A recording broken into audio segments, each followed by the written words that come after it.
বাবা আসছে বুঝুন, জিজ্ঞেস করে বাবাকে জিজ্ঞেস করবো। দাদা তোরা উঠে উঠে উঠে যা উঠে দাদা যা। এই দাদা এবারে মাছগুলো হাতে করে তোলেন দিন, মাছগুলো আমাকে দেখান বেশ। এই তোল মাছগুলো তোল। তুলে মানে এক হ্যাঁ তুলে তুলে দেখান এবার। হ্যাঁ আরে ও করতে পারে না। আচ্ছা আপনার কথা হবে না।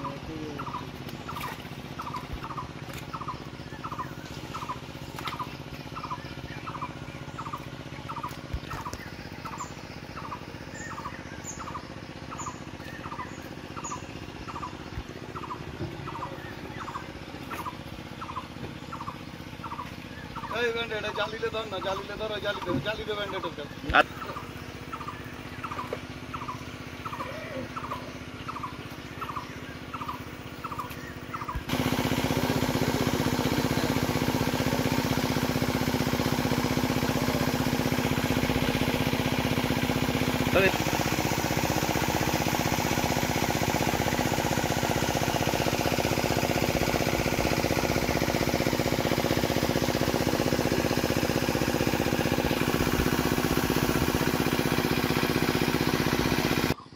আমি কালকে রাত 9টার সময় আমার লেবার এখানে ছিল, উনি আমাকে খবর দিল যে পুকুরে প্রচুর মাছ ভাসছে।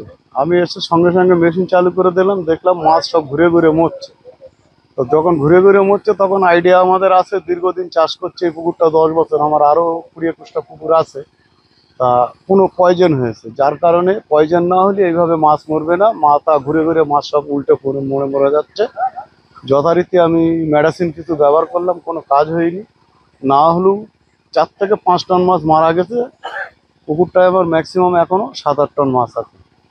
কতটা জমি, কতটা মোট জমি আছে 12 বিঘা। 12 বিঘা। 12 বিঘা। আপনার কি মনে হয় যে মাছ এই মরে যাওয়ার কারণটা কি? মাছ পয়জন না হলে এই মাছটা মরবে না। পয়জন হলে পুকুরে জল দূষিত হয়েছে? না, পুকুরে কেউ কোনো পয়জন মেরেছে, কেউ কীটনাশক দিয়েছে? কীটনাশক দিয়েছে।